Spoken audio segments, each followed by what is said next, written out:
Welcome everybody.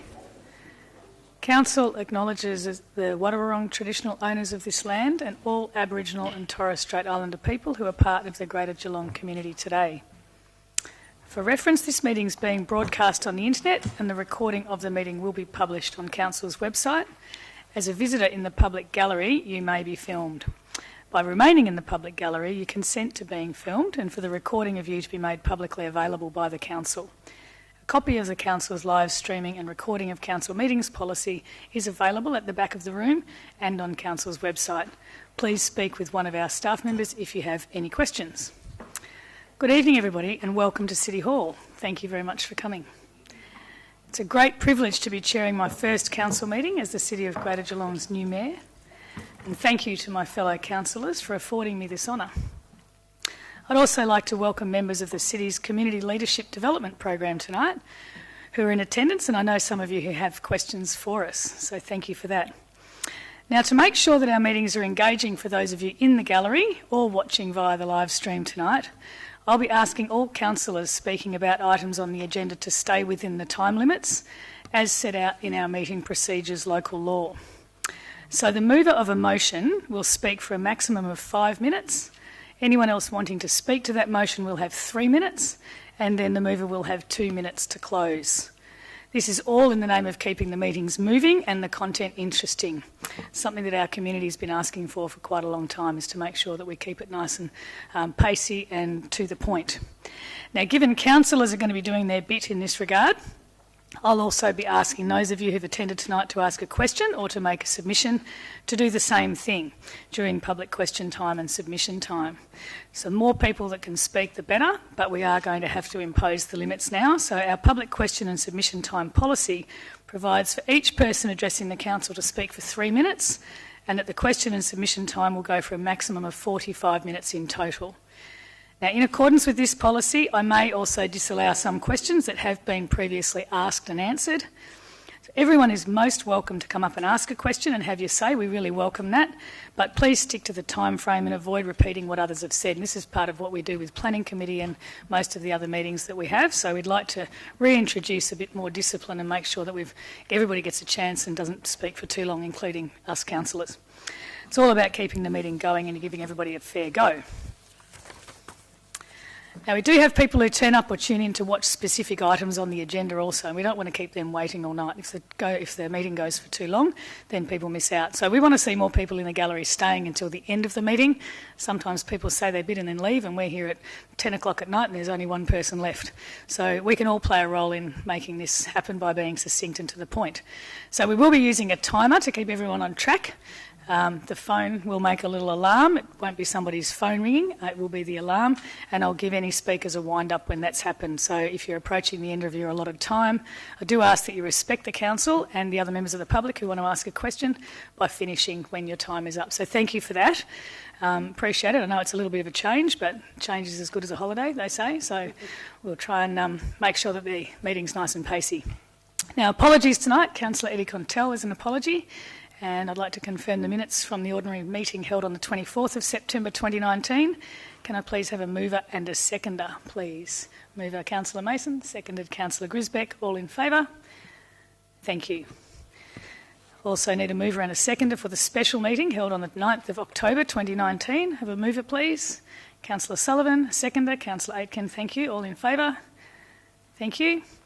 And another special meeting held on the 15th of October 2019. Can I please have another mover? Councillor Mansfield, thank you. Seconder. Councillor Murray, thank you very much. All in favour? Thank you. Declarations of conflicts of interest. If there are any declarations in relation to tonight's agenda, please let me know. Nope. Thank you. If any conflicts do arise during the meeting, please make them known. Now, the next agenda item is the public question and submission time. It's specifically available for questions and submissions rather than as a forum for discussion. Questions and submissions provided in writing prior to the meeting will be considered first, and we do have quite a few tonight. And after that, anyone in the gallery will be given the opportunity to ask a question or make a submission. So we do welcome you to step up. We do have to keep within the 45 minutes once the question time starts, though. And as mentioned earlier, so that we keep it moving, please keep the questions as brief as possible. Discussion will only be entered into if clarification is needed. Each person asking the question or making the submission will be given the 3 minutes. So thank you. Petitions. We do questions first? Questions first. Okay, thank you. Do forgive me, I'm new to this. So first, may I please have Samantha Robinson if she's here. There's a question from Samantha. Not here. Okay, thank you. We'll take that question on notice. Next question from Luke Anderson. Come up to the front, Luke. That would be great. Thank you.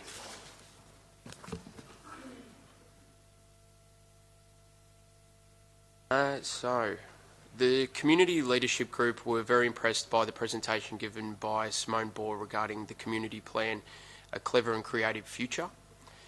The vision in that document was very exciting given the growth in population and diversity facing Geelong and the significant changes in the economic landscape over the last few years. With this in mind, we are very interested in opportunities for innovation in the business environment, namely support for startups and support for more targeted approaches to business development in disadvantaged areas. Part A to my question is, are there any or plans for incentives for businesses to target specific areas of need and low employment? For example, Monnaine has one of the highest unemployment rates in the state. Part B is, what range of support does Greater Geelong provide or leverage for startups, social enterprises and innovative businesses? Great questions. Thank you, Luke. I know that Council is leading the Regional Industry Sector Employment Program, the RISE, which is a collaboration between local government and industry, and it's a solution to the construction industry skill shortage. RISE is designed to connect people and the industry via training and recruitment, mentoring and support. The RISE program is open to all, but it actually targets specific areas of known high unemployment in the north and the east of Geelong. It's well known and understood that there are a range of challenges required to be addressed to reduce those levels of high unemployment, and the availability of jobs just being one of those issues. Council also leads Opportunity East, and Opportunity East is supported through the Whittington Works Alliance, and that's a partnership that develops flexible long-term training and employment solutions for residents in Eastern Geelong and the Northern Bellarine as well. And I know that as part of G21, we always have the GROW project, and we support the GROW project, and there's also a strategy for prosperity in the northern suburbs being developed for the next year by the Windermere Ward Councillors, for whom this is a particularly key area of their concern. The second question, the range of support Greater Geelong provides for startups. We provide support programs and services for startups and innovative businesses, including Runway, which is a business accelerator program located at Federal Mills, supporting 15 startups over a 3-year period. They've got a launch function coming up in the next week or so, I think. There's Cleantech Innovations Geelong, which is a business and industry support program with a vision to establish Geelong as a centre of excellence for clean technologies in Australia by attracting investment, creating jobs and building skills. There's the Better Approvals process, which supports small business by streamlining the permit and licence approvals through a single point of contact for businesses into council and delivering a faster and better communicated experience as well. If there's anything anybody would like to add to that, Windermere Ward councillors perhaps may like to make comment on that. Look, I just too want to congratulate you for the question, because it's something certainly that does deserve to have higher attention to debate in the broader community in Geelong. As the Mayor has indicated, Council is doing some things, and some of those things are innovative and unique. We certainly, the Council group has supported funding of $75,000 this particular year to help support the establishment of some significant public policy and starting that process in terms of how to assist the Corroya, Norlane and Whittington communities to start with. But the broader issue about disadvantage and social inequality that exists in Geelong is something that we are very concerned about. And if Council can actually change that and influence that, because it may be actually over many generations before we get that change, but we certainly understand and welcome what that you're using this forum to bring that to our attention. But it's something that I can assure you that the Council group supports, and certainly the Deputy Mayor and myself as the ward councillors who represent Corroya and Norlane are adamant that we have to do a lot more than what's been done in the past, and that includes also encouraging the state and federal government to participate in this process as well too. Yeah. Thanks, Councillor Aitken. Thank you, Luke. Also invite Azadeh Dousti has a question. Hope I pronounced your name correctly.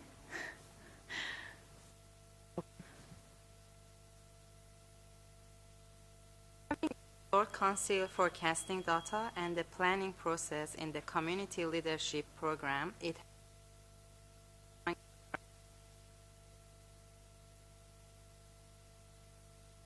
period of growth. Whilst this brings with it opportunity as identified in a clever and creative future, it also brings challenges. Some of these challenges include increased rate and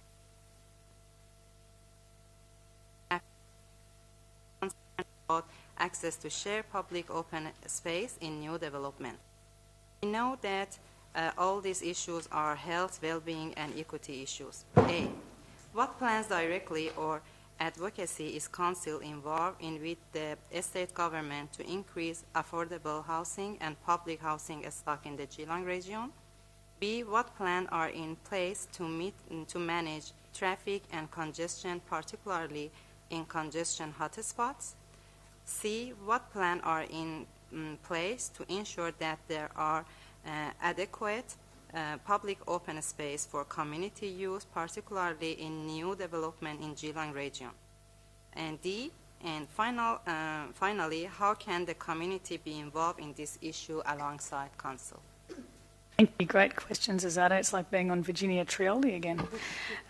In answer to the first question, Council's been funded by the state government to develop a social housing plan. This plan highlights the emerging need over the next 20 years at least, and the plan is scheduled for a council briefing in November, so that work's well underway. And once council's reviewed the plan, it will then be scheduled for a 4-week consultation process whereby all residents can have their say on the plan prior to final adoption, so watch this space. The next question about traffic, great question. Cities commenced the Growth Areas Transport Infrastructure Strategy, which is a whole-of-transport network assessment for the whole municipality. It considers future growth and the performance of the network, applying current traffic volumes and applying future scenarios. The strategy assesses all modes of transport, vehicles, car and freight, public transport, active transport, as well as cycling and walking.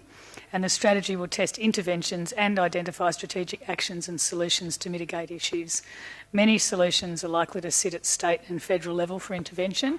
Transport's always an interesting one for councils because it's a state government issue, but obviously the lobbying that we can do adds to the outcomes.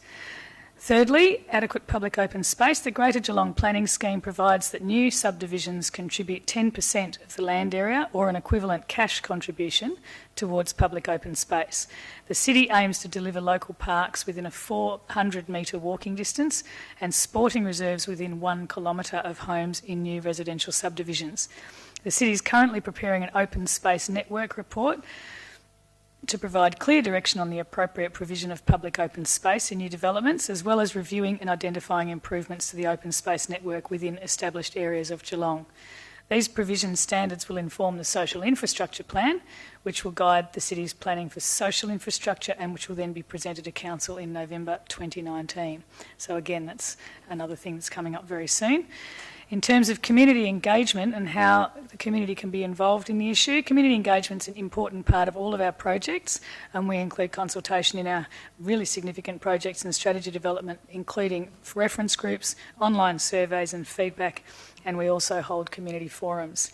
These are publicised through the city's website and through social media. And if you ever have any questions and want to know how to engage, the website is the best place to go. So thank you. Great questions. Well done. Thanks.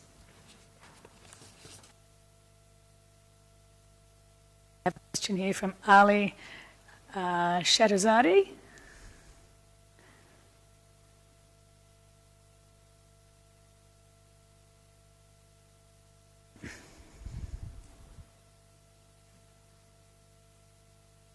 Festa is a significant festival in Geelong showcasing Geelong multicultural communities. Whilst being a fantastic community event, it's been but once a year. The Multicultural Action Plan 2018-2022 aims to increase our multicultural communities' participation and highlights the benefit of diversity and social inclusion. This will be done through coordinating and promoting a range of events throughout the year. The question is, what other ways are you planning to promote a deeper level of intercultural exchange and connection between the diverse cultural communities in Greater Geelong? And how will you involve communities in these plans? Another great question. Council has a specific community advisory committee called MAPAC, the Multicultural Action Plan Advisory Committee, and that's made up of representatives of different agencies and cultures. And this advisory committee's work is directly linked to the adopted plan called MAPAC.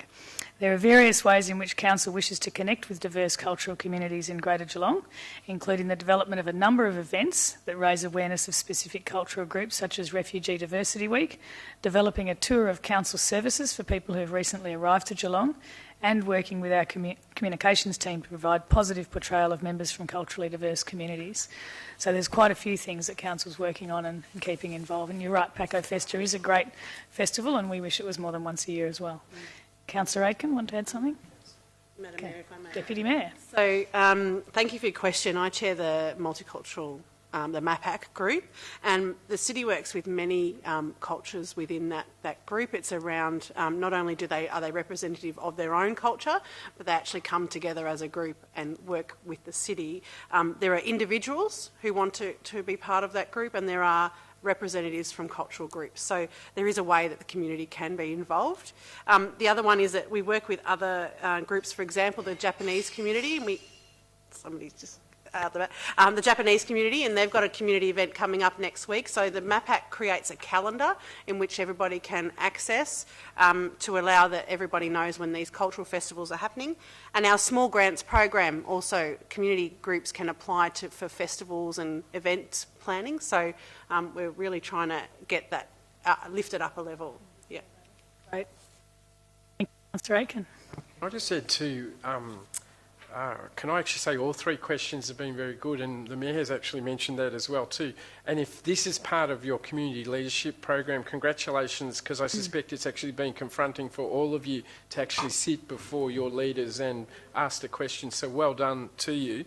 But can I just add, this isn't actually also just about our multiculturalness, this also is about our First People as well too, and Council will shortly be releasing its first RAP, which is Reconciliation Action Plan, and that very much does talk about how we respect the original people that are the custodians of our land here, and also how they do form their connections and relationship with the community that exists on their land today, which is ourselves who are in this particular room here.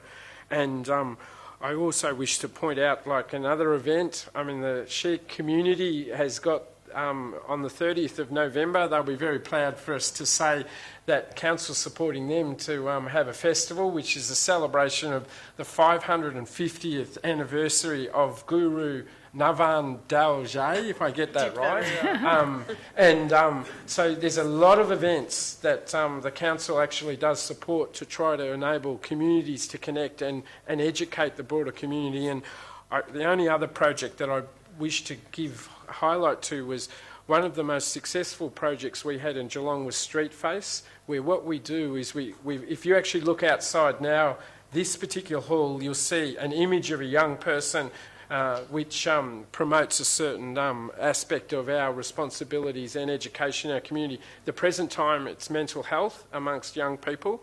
We actually had one of our most successful ones was where we put young multicultural faces throughout the city, and it was so fantastic to see the diversity of all the young people displayed in that face project, and Council did receive state and national recognition for what it was trying to achieve there, and it was exactly what your question was about, was how do we connect and actually enable people to understand the diversity that exists in Geelong to try to create a better inclusive community. And that Street Face project has manifested in many other areas, but certainly the youth multicultural one was one of the first ones we did that was fantastic. Yeah. Okay, thank you very much. Question from Charles Cameron.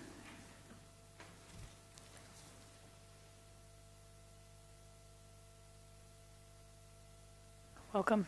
Thank you very much, Madam Chair, and congratulations on to yourself and to your deputy for your election.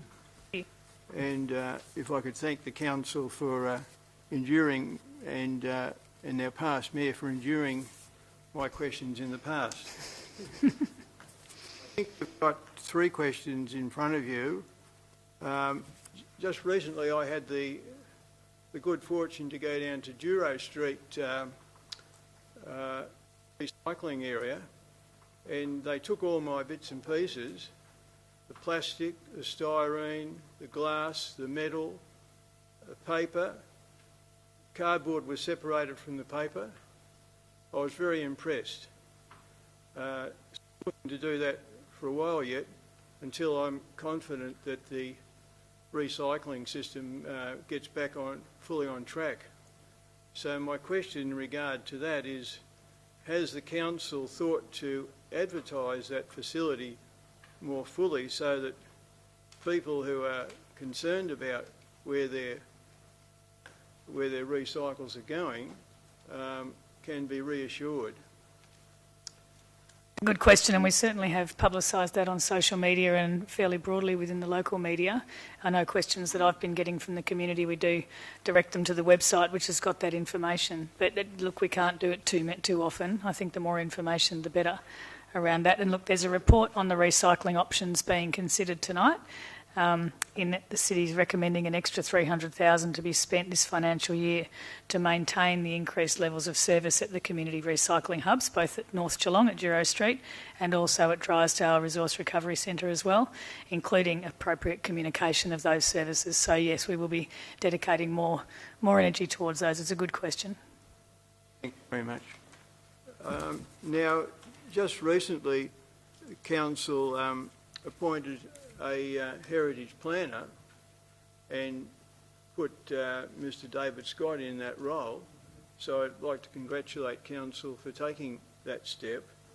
It was rather disappointing though, at pretty much the same time, the property next to where I live, which is the property at 247 Yarra Street, got the green light to do a double-storey twin dwelling there on a spot that has got a precinct heritage overlay. So the decision of the council was to actually overrule the significance of the overlay, which had counted against having 2 stories there. And pretty much at the same time, I understand that the big shed in Carr Street, I suppose that's East Geelong or South Geelong, I believe that got rezoned from being a heritage area and is now going to be housing. So these 2 events occurred at the same time as we got a new heritage plan, and I thought that was unfortunate. So my question relating to all that is, will council be directing the heritage planner to look out for more places around the city that warrant an overlay, a heritage overlay, and can the council guarantee in future the sanctity of these overlays? When we look at what's happened recently near the Western Beach, we've had 3 enormous buildings go up. I'm not really sure of the circumstances of how they got there, but they don't have any architectural merit. They're completely unaesthetic, if that's the right word. And I think it's an unfortunate trend. So I'd like some reassurance about heritage, because I think it's a really big thing that can give this place, or maintain the identity of the Geelong region. Thanks. I think it's a good set of questions, and I might actually throw to our director here. So Gareth Smith, our Director of Planning, Design and Development. Could you take those questions?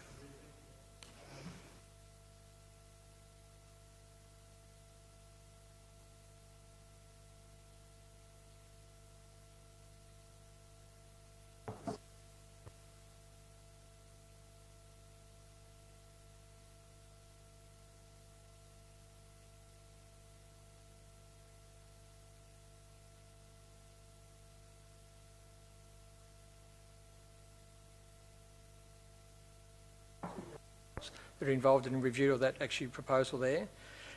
Both concluded that the existing dwelling was built much later than the 1930s date previously believed.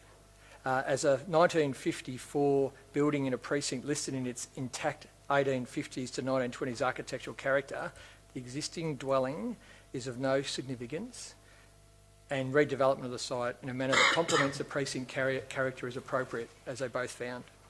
With regard to the big shed on 135 Fitzroy Street, there is little, if any, potential to secure sustainable new use of a large cluster of industrial sheds in a residential area that doesn't conflict with those residential areas. The approved permit retains the reuse of the most significant part of the complex, which is the initial 1920 glass factory. So it has been protected, whilst allowing residential redevelopment of other parts to allow fair and equitable development of that site, as required under the Act, when we've considered that one.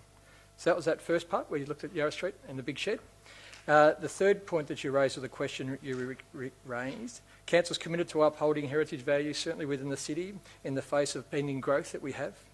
The Heritage Planner will work with the current Heritage Advisor, so they will actually collaborate to promote a culture of heritage conservation, and the Heritage Planner will be pursuing opportunities to integrate heritage protection into our strategic planning, our asset management roles, and wider policy processes within the city.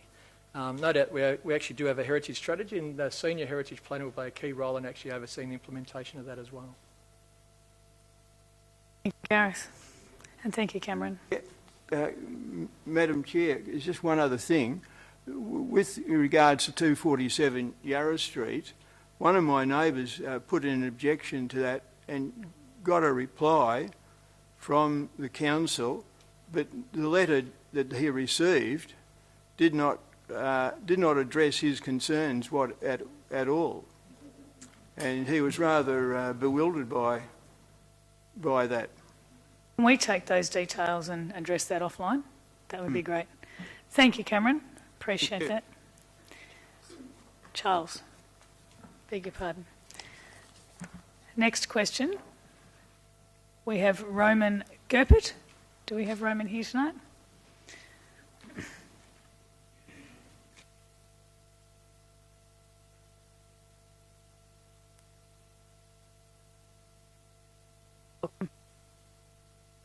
Good evening, Madam Mayor and valued councillors.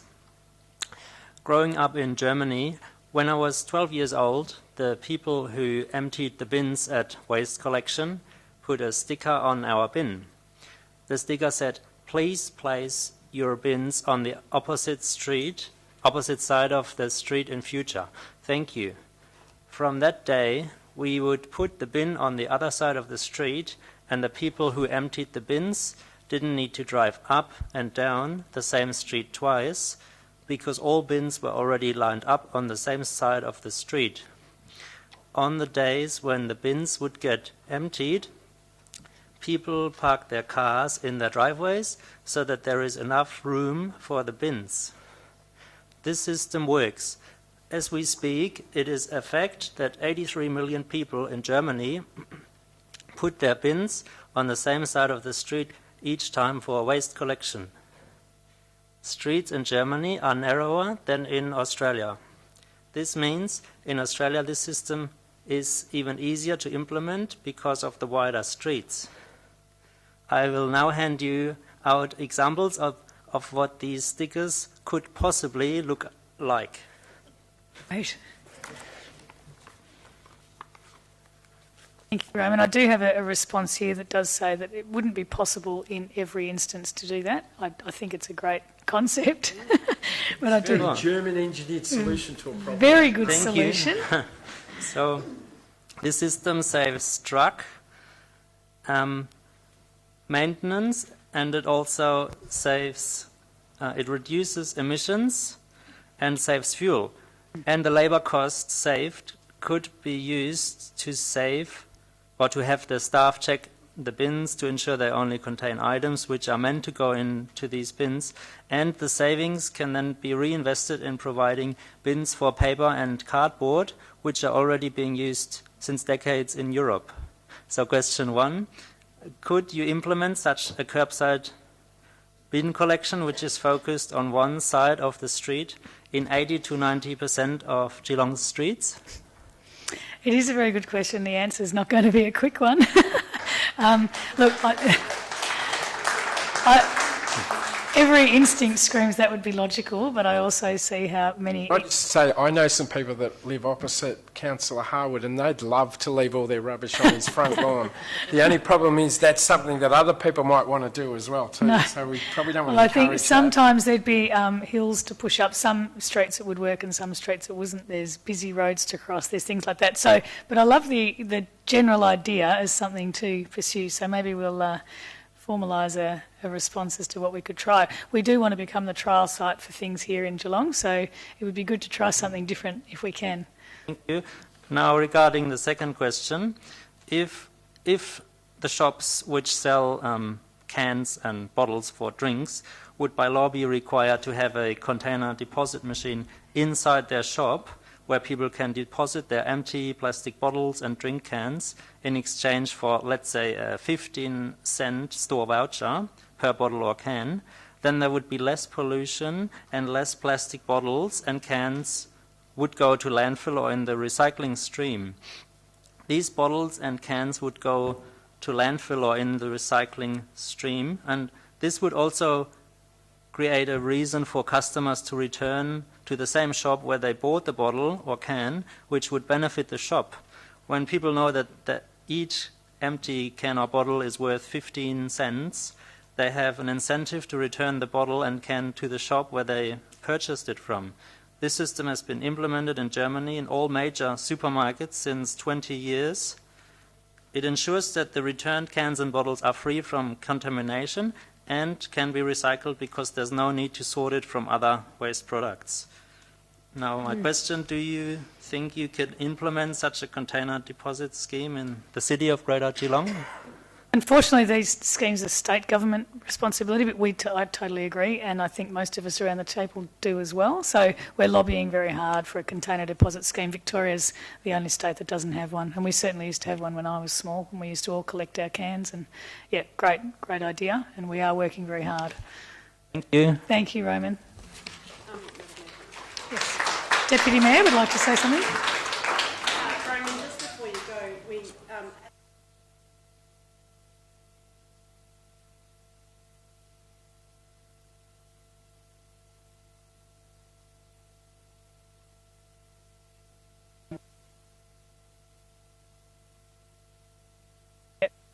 Pressure up. That's good. Now, I have a question here from Sonia Van Hewitt.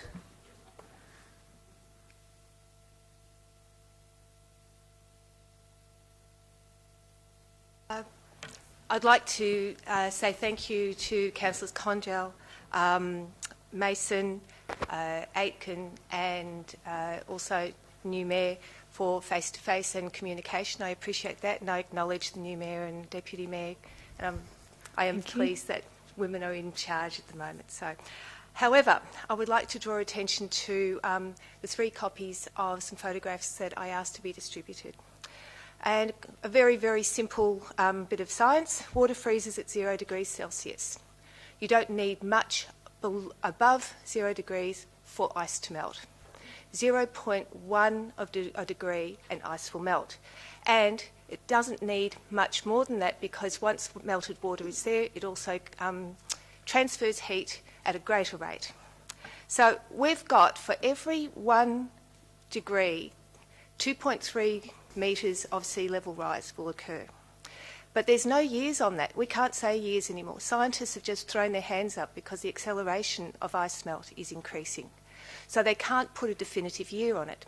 So it could be 20 years, it could be 50 years, it could be 10 years, it could be 5 years, depending on what's happening with the amount of melt.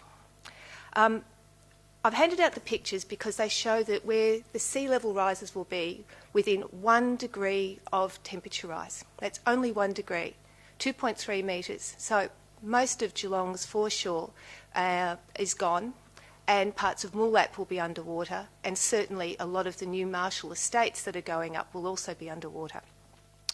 But this isn't the only thing that's happening. Sea level rise is something that, you know, is a given. But what else could be happening? Well, first of all, there'll be an increase in storm intensity. And storm intensity is resulting in washing away of a lot of our beaches. In particular, Ocean Grove Beach is getting new retaining walls built at this stage. That's not because of sea level rise, it's because there's an increase in the speed of the wind. There'll be an increase in extraordinary rain events. So last year we had a number of amazing, almost tropical rainstorms. But in between that, there were periods of no rain at all. So the intensity of extraordinary rain events is going to happen, which means that we're going to have increasing floods over a short period of time with intermittent drought periods in between. So Geelong's experiencing the very heavy rains, and it's going to impact a lot of the infrastructure, but also gardens, agriculture. Increase in dry and drought is also going to continue, and it's going to impact a lot of grasslands. Anyone who lives near a forest, a reserve, grasslands, even our Ramsar wetlands is at danger of grass and scrub fires. At this present moment, Lake Macquarie is actually burning because the wetlands were so dry. So the increase in fire and code red is going to increase as well. The increase in the dry, hot weather is going to impact our agriculture.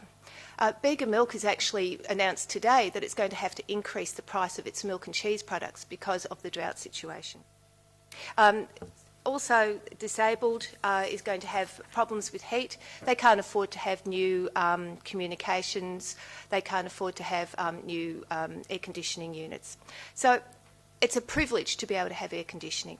My question is basically that we had the voted down of the motion for climate emergency several months ago. And I know that there are moves ahead, but what has each and every single one of you done individually to help? Because I know you've all acknowledged that it's happening. But individually, on a personal basis, what have you done? Thank you, Sonia, for the question. And as you've mentioned, this council has debated and decided the issue of climate emergency on the 24th of September, and we have heard further questions about our decision and about declaring a climate emergency at our last meeting as well. And again tonight we have more of the same questions. Now, look, as you know from our meeting when you came into my office, the work is well underway to address climate change action. We are developing the sustainability framework, which will be the first step to then listing our climate action agenda. We don't dispute that climate change is real. All 11 councillors acknowledge that they accept the science, so there's no dispute there. But not everybody in our community does think the same way that you do, and that's okay, but we do represent a very diverse community. Now, we've got a lot of questions tonight. I'm not going to address the question of the individual councillors answering that. You can more than welcome to contact each individual councillor and ask them that question though, so thank you. But at this point, we won't be answering any more questions on the climate emergency conversation. Thanks, Sonia.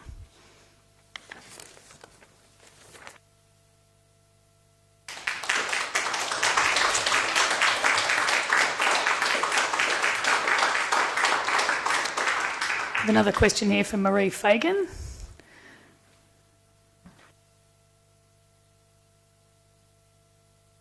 Marie, we do only have the 3 minutes. This is another climate-related question, so we won't be answering the question. You're more than welcome to ask it, but we've addressed this often enough now. To Geelong City Councillors, firstly I would like to thank the councillors who voted for the Climate Emergency Declaration and express my dismay and disappointment at those who did not. The last vote was traumatic. Listening to Councillor Aitken's words, I felt all hope ebb away and disbelief set in. I listened to the reasons for an amendment. These words sounded hollow to me. Even the word amendment is a hollow word. A climate emergency declaration sends a clear message to the public that we face unseen before turmoil if action is not taken. An amendment panders to the climate deniers and coal barons and gives a false sense of security to those who do not care either way. According to the Australian Institute, 81% of Australians are concerned that climate change will result in more droughts and flooding. 64% of Australians think Australia should have a national target for net zero emissions by 2050. 54% of Australians reject the idea that Australia should not act on climate change until other major emitters like the US and China do. I would like to ask these questions. 1. Do you believe that Geelong City is now being viewed as a city of climate deniers? 2. Can you see a time frame when Geelong City will declare a climate emergency and implement it accordingly? Thank you. Thank you, Marie. Firstly, this council has made it very clear that we acknowledge climate change and that we're responding appropriately, and I don't believe that the council is viewed as climate deniers, no. I do find it a bit disingenuous that you continue to pretend that we disagree about climate change, because we don't, and I met with you in my office in person and explained that. So, as I just said, we won't be answering any further on this issue. But thank you for coming in, Marie. Cheers. Have Georgia Moore. Is Georgia with us tonight? No, Georgia? We'll take that question on notice. And Erica Hunt. Do we have Erica?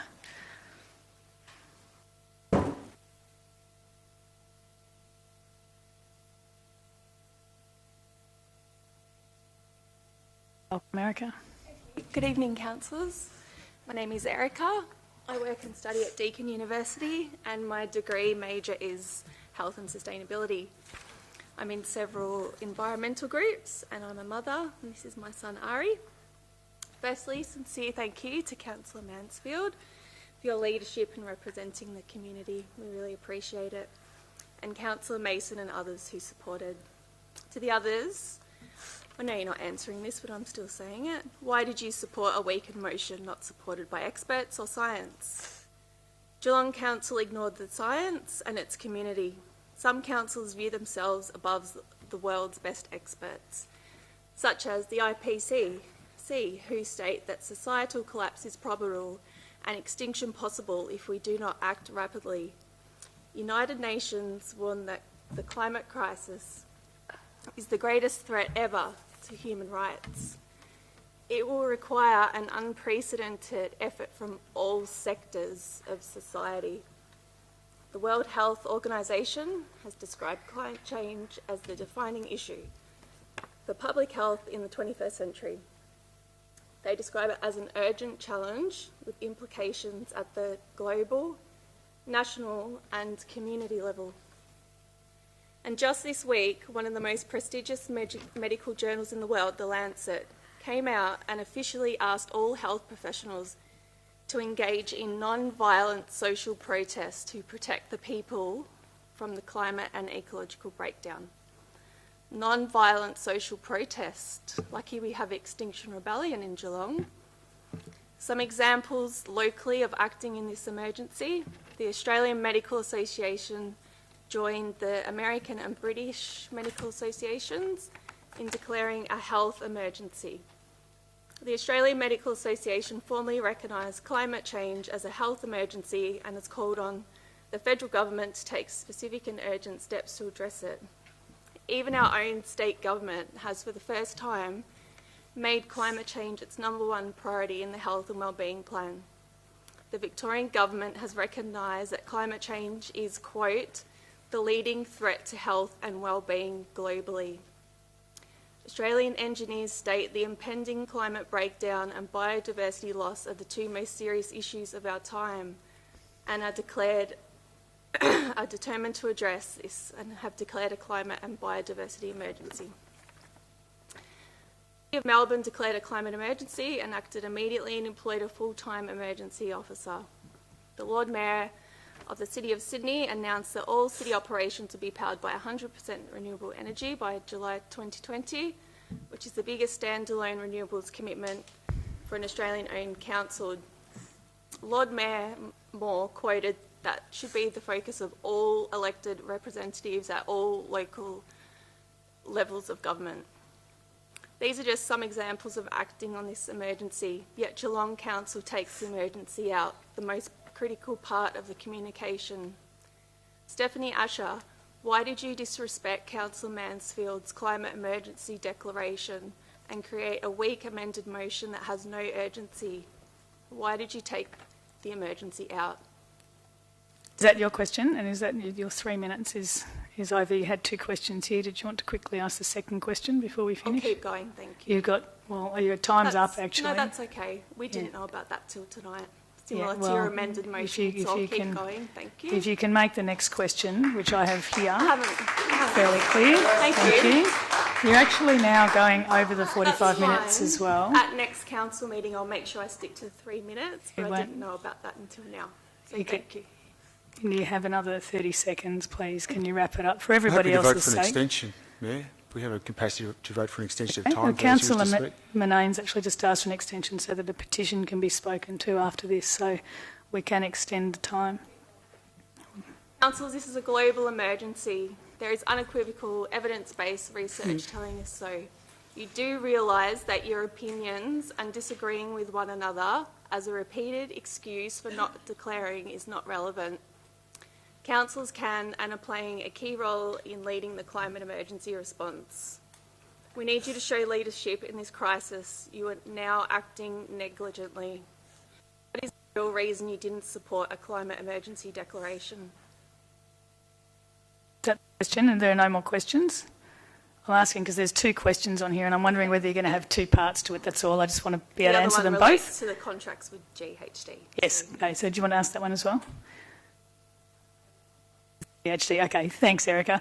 Look, the meeting of the 24th of September is available publicly for people to view. It shows the reasoning of all the councillors who spoke to the amendment. So I suggest if you want the answer to that question to have a look. And the city does engage GHD for various purposes from time to time. So thanks, Erica. Can I please have the details on those engagements? It's with GHD? An FOI request can be made for those? Yeah, absolutely. Yep. Thank you. Okay, we will have an extra 12 minutes to ensure that the petition can also be spoken to. I do have a question here from Ronald Fletcher.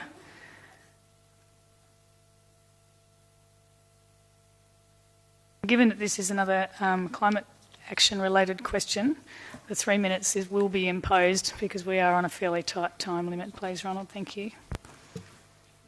Okay. I heard at the last council meeting where council failed to declare an emergency that all that mattered to council was roads, rates and rubbish. Now, at first I thought that was a pretty simplistic approach to being a councillor, but when I look at it, I now have to totally agree with that statement. Roads, for example, or how we as a community choose to transport ourselves within, into and out of our community. These are choices that we've all got to make every day, and council has to facilitate that for us. What portion of money should go on roads to expedite motor vehicle traffic, on bike paths, footpaths and public transport? Should council mandate things like bike paths on any new or upgraded roadway? Rates. It's not only how much money council gets in rates, it's what they do with that money. That's where the choice in consultation with the community that it's spent. And how this distribution is made reflects on the council and impacts massively on the community. But the main thing I thought of was rubbish. Now, a community of humans is not unlike any other living being. Things go in one end that sustain it, and waste materials come out the other. And council has the rather onerous response of cleaning these up behind us. But does council's responsibility begin and end with metaphorically wiping the community's bum? Sorry, I had to put that in. Or like any leaders, does your role include guiding us, or at times mandating, towards less wasteful, more productive options? And then, of course, ensuring that the different types of waste are disposed of in the most environmentally beneficial way. Now, I'd suggest that rubbish should include everything we put into the environment, not just the stuff that goes in the bin. And that includes greenhouse gases. And I think everyone will have to agree the answers to all of the things that I've just mentioned would be yes. So, does Council, and this is the questions I finally got there, does Council intend to take a simplistic business as usual approach to these core purposes? Or do they intend to take a deeper, more professional business-like approach, letting the science, not politics, guide them through a full cost-benefit analysis, incorporating any foreseeable environmental costs? Maximise the benefits of current and future members of our communities, will the Council ensure that they include comprehensive environmental impact statements on all future projects that could impact on community safety and integrity, including scientifically identified impacts of and on climate change? If the answer to any of these questions is yes, how can the Council justify not following the science and the example of so many councils, governments and corporations in declaring a climate emergency? And on whatever action Council takes, will Council consider a formal citizens' assembly to assist them in these projects, in the process of doing these things? And finally, can Council provide a time frame for any actions that they're taking to relieve some of the community anxiety about whether anything's happening or not? Because thank you, Ronald. They're good questions, and it is a good statement. And look, the approach that you suggest is exactly the sort of approach that we would like to take, but frankly the Council, City of Greater Geelong isn't quite there yet with the level of sophistication of how we're actually measuring things and how we're monitoring things. That's the point of the sustainability framework, to set a policy so that we know overall across a triple bottom line how to behave, rather than it just being the fairly under-resourced environmental team tasked with resolving all of these issues. By putting a sustainability framework in place and putting it right across the whole business, then everybody in the business takes ownership of it. Everybody in the business agrees to what the objectives are from a sustainability point of view. We set proper metrics around that so we can measure it. We set targets so that we can actually improve our performance. That's the whole point of the sustainability framework. That's going to be brought to Council before February, or by February. And from that point, the first thing that will be done will be the climate action agenda as the priority. So exactly, I totally agree with you, but we needed to start somewhere, and we couldn't be just running off and doing things ad hoc with an under-resourced team and not much awareness around how to approach it. So the purpose of the sustainability framework is to get the base right first. So that's my answer to that. Thank you, Ronald. Of your environment team, by the way, give them more money. I think they'd all say that. Thank you. Okay. Now, are there any more questions from the floor tonight? Now, we are very short on time. Any questions related to climate, we're going to park them at this point, because I think we've heard quite enough about that, and the point's been made that we've debated that and discussed it. So if it's a non-climate emergency related question, please, in the front row. Sally, in the front row, please come forward. Thank you. Good evening, Mayor and Councillors. My name's Sally Nicholas. I have spoken before in the past about Lara Pool, and I'd like to do so again tonight. So here we are again, 12 months down the track with regards to the Lara swimming pool. I looked on the website yesterday and there was a discrepancy with regards to the closing times. One area stated 7 p.m. and opening up the website it said 6 p.m. So I decided to ring Council and speak with the Swim, Sport and Leisure Department. They were unaware that there were two different times listed when the pool is opening this Friday, 1st of November. It's now been rectified this morning to 6 p.m. As the Council made a decision to run a trial of extended hours at the end of last season, which was too little, too late, starting in February after students had returned to school and adults had returned to work after the holidays, until the end of March when the weather was cooling down.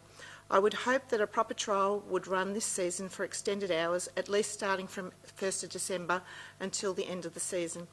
Also on the Lara Swimming Pool website, there is a listing on prices page to charge a spectator $2 to enter the pool area and watch.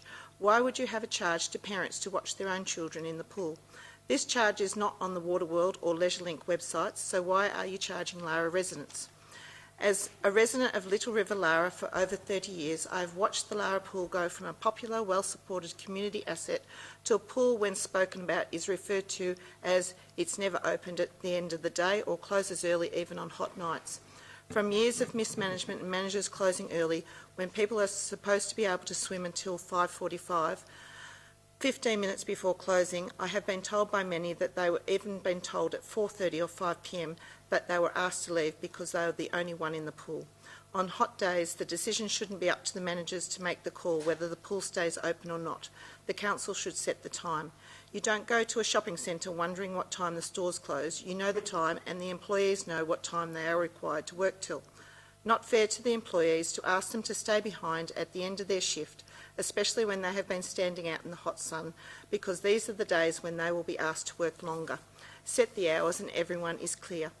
You can't regain the support of a community who have been disillusioned with the inconsistencies of times in a short 2-month trial towards the end of the season. What's the point of driving to the pool only to find it closed, or worse still, to be told after paying your money that the pool will not be staying open until 6 p.m? As listed on the Lara Pool website, the pool will have limited availability for 15 days in November and December, and 1 day is completely closed for a school swimming carnival. This also happens in February when schools return. If we don't have extended hours, how are the local residents able to use this community pool? As Lara has been growing over a number of years, and with Lara West now being constructed, Lara is in need of a covered-in pool that can be utilised all year round, not just for 5 months of the year with restricted access and limited hours. As a health professional in the area, and after speaking with other health professionals, we feel that the benefits for our clients and patients that an all-year-round pool would help with rehabilitation and the health benefits a pool can give. I don't want to be told that Waterworld is going to have a revamp and we can just drive there. Lara deserves to have its own community pool with better hours. Sally, I might throw to Robin Stevens to answer this one, please.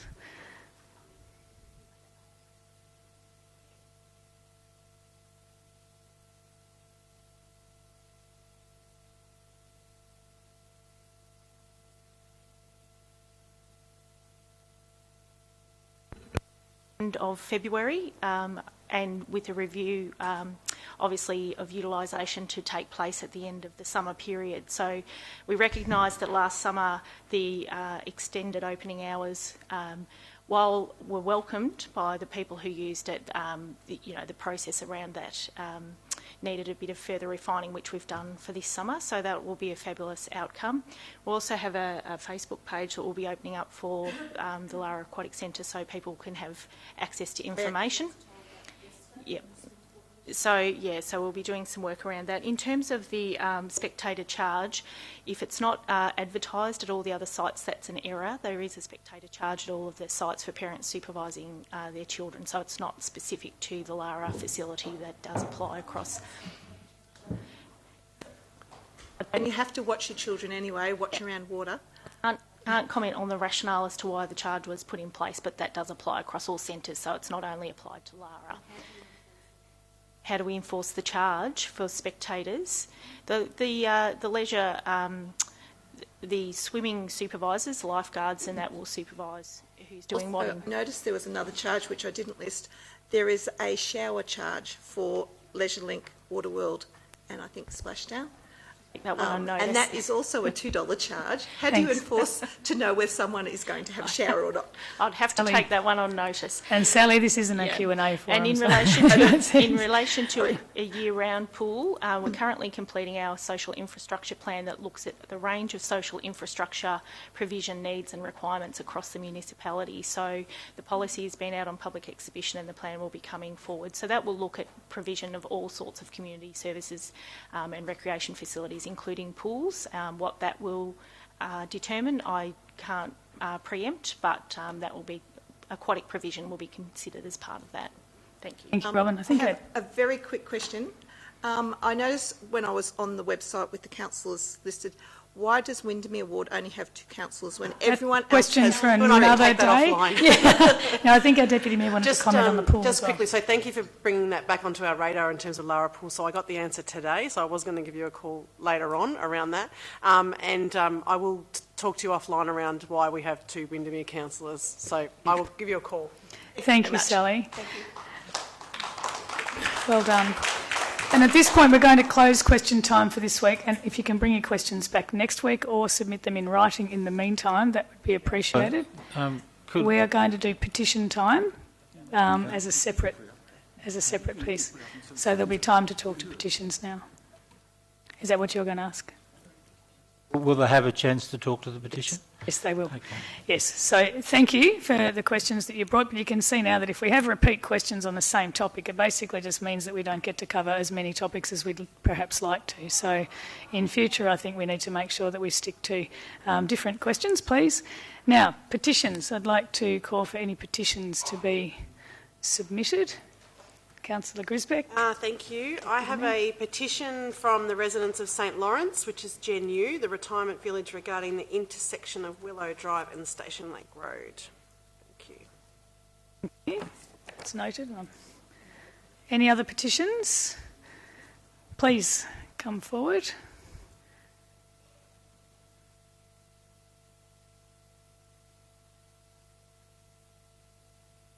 Welcome. If you could let us know your name, that would be great.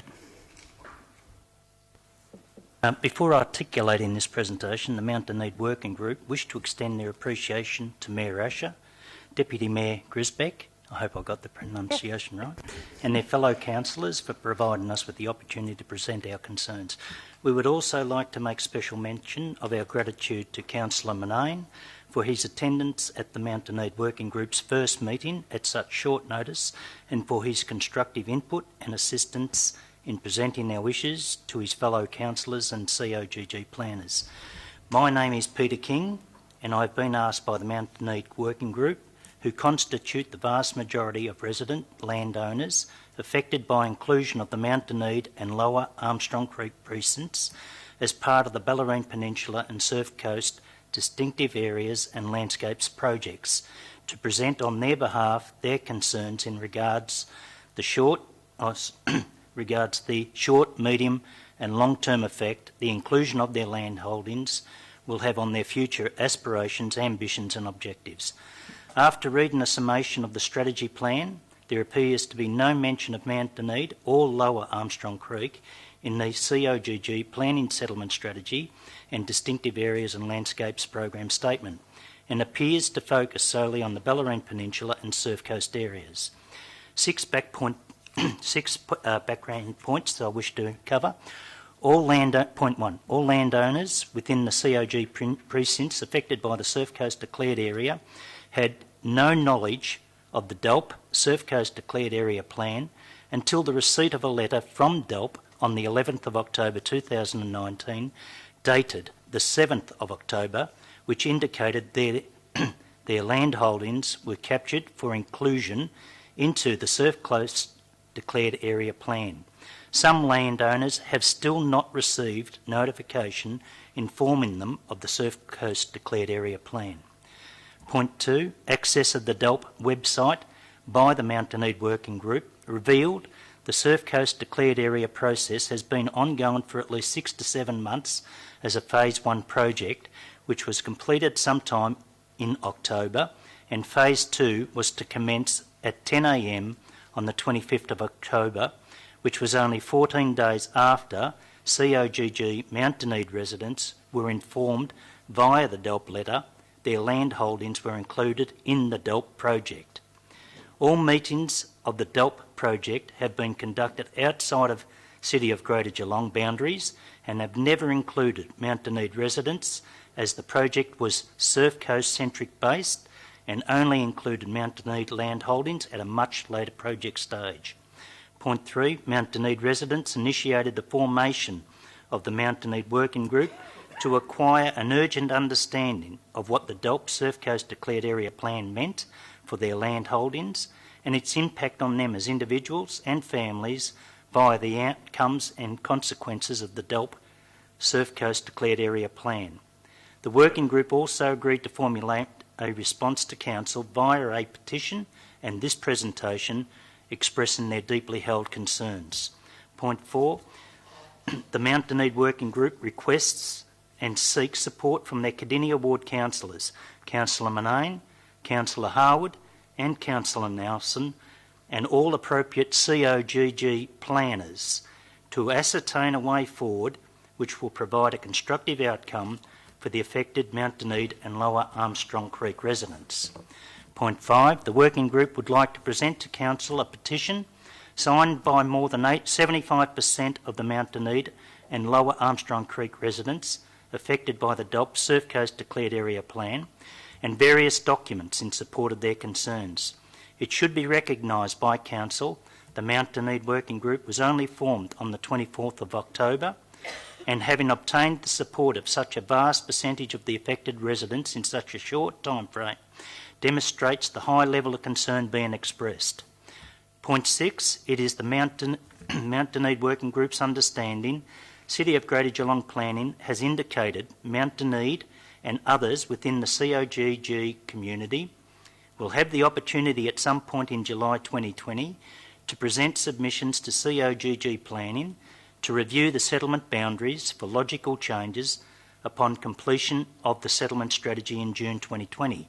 The settlement strategy nominates a logical inclusion process for consideration of settlement boundary adjustments depending on criteria and may result in land being rezoned if land currently not identified for residential development is included within the boundary. In summation, the working group would like to highlight the following 8 issues. Summary 1, the Mount Dunedin Working Group wished to draw COGG councillors' attention to the preamble of the petition and the large percentage of resident landholders who have signed the petition. At this stage, we've even got up to about 80% now. Summary 2, when did the Mount Dunedin and Lower Armstrong Creek precincts become an inclusion into the Surf Coast Declared Area Plan? Summary 3, who authorised the inclusion? Summary 4, what was the reason, purpose for the decision to include the area? Summary 5, why were the affected residents not notified or informed or asked for feedback for the decision for inclusion? Summary 6, the area of Mount Dunedin and Lower Armstrong Creek has been an ongoing saga since 1994 and has undergone several reincarnations, twists and turns, decisions and outcomes, and can only be viewed as a moving target and non-inclusive process. Summary 7, is there an inclination by COGG to lock away the area via incorporation into the DELP Surf Coast Declared Area? And final summary, point 8, the Mount Dunedin Working Group requests COGG to notify DELP of the concerns and direction COGG wish to pursue. In closing, the Mount Dunedin Working Group wish to express our sincere thanks to all councillors for providing us with this opportunity to present our petition and this presentation. Thank you. Thank you. I hope that wasn't taught too much. Thank you. A quick comment, it was a please. mouthful. Sure. Councillor Harwood. Thank you for coming along this evening. We've had some brief discussions about getting the community together, most likely down at the Armstrong Creek Community Centre down, I think it's in Central Road or similar. So we'll be getting in touch with yourself and the residents as best we can, with probably off the details on the petition will help us with that, and obviously with your own communication capabilities. We'll be getting the community together to have this continued discussion about how this has come to be and what options the community have in relation to what they are facing. But we'll certainly be in touch in the very near future to get the community together and work out a strategy for them. Thank you very much, Councillor Harwood. These meetings would be conducted at the Mount Dunedin Hall, is that suggested? Well, it depends on the numbers, I'd suggest. It sounds like there's quite a... It would be approximately 40, 50, which is nearly the vast majority of the actual landholders within the precincts that we're talking about. In that case, I think the Mount Dunedin Hall may be suitable. If it was going to be more, we'd look at a different venue, but if that's the case, we'll make some inquiries and we'll certainly be in touch when we can do that as soon as possible. And one further point, as for the cost of the hall? We can cover that. Okay. Thank you. If you'd like to provide Scones, though. permission. The further details can be organised with your ward councillors. Thank you. Are you going to leave that permission material there, with the young collection. Jake? Thank you very, very much. Thank you. Any other petitions to be submitted? No? Thank you. Okay, we'll move into reports. So first item on the agenda is the annual report 2018-19. Moved Councillor Harwood, seconded Councillor Monnaine. Thank you, Councillor Harwood. Madam Mayor, the annual report 18-19, I guess it's a reflection on the previous year, and it's the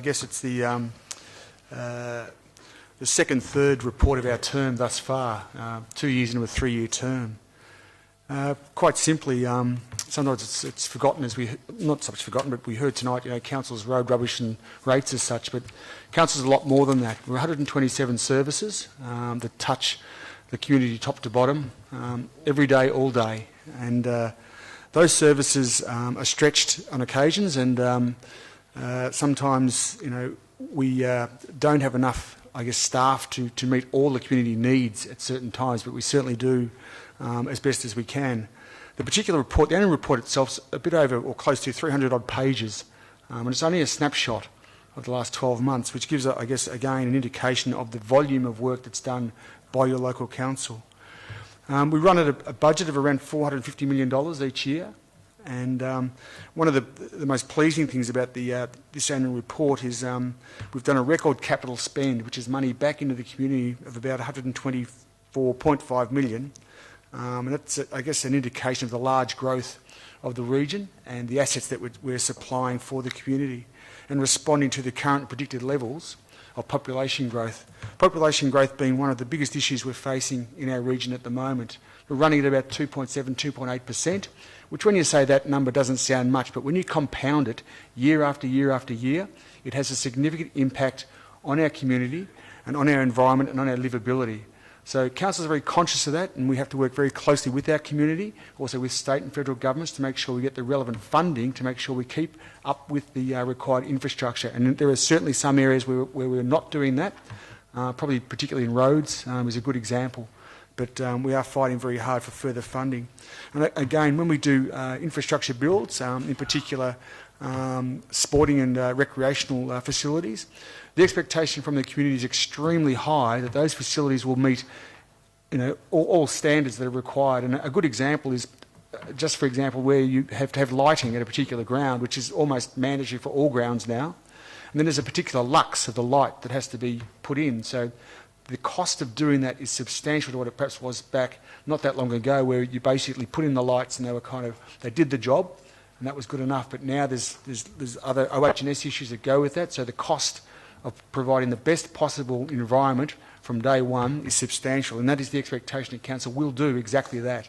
We'll provide the very best material and facilities that is available. In relation to social infrastructure, it's going to key focus of the council. Capital works programs, including the opening of new early learning centres in Highton, stage 2 of the Leopold Community Hub, including the library, and the region's largest community hub in Armstrong Creek. Armstrong Creek being currently our largest growth area in the region, with another 110,000 people signed off to be housed in the northern and western area of our region. So if you can imagine the size of Ballarat, give or take, in the north and west region of Geelong coming on by, we think, around the 2050 mark, but I would suggest it's going to be much earlier than that. So you can see the work ahead, not just of council, but of the whole community, of state and federal governments, and how Geelong is going to look in the not too distant future. And I think it's important to note that, again, the expectation of what will be built in those particular suburbs has never been higher. The expectation for infrastructure and for schools and kindergartens and hospitals and everything that's going to be required, or medical centres, is going to be of the highest quality, because that is what the community expects, and it's a very big ask on occasions, and sometimes it's unreasonable. Other highlights include the organics processing facility out at Anarchy. It was a huge result for the council, been worked on for a number of years, where we're taking our green waste out there and being able to turn it into mulch to be used on farms and reserves. The introduction of the hard waste, the trials continuing, been hugely successful. over 10,500 residents already have booked a collection in the first 3 months. So obviously recycling has been a huge issue. It's been in the news of recent times, and I've often said that if one thing of this magnitude of waste goes wrong in your community, we've seen the huge impact that it has. Now, a whole lot of things can go wrong, but if your waste is not dealt with properly, and you have waste build up in and around your homes, in and around your community, in and around your environment, and all the issues that go with that, we have a major, major problem.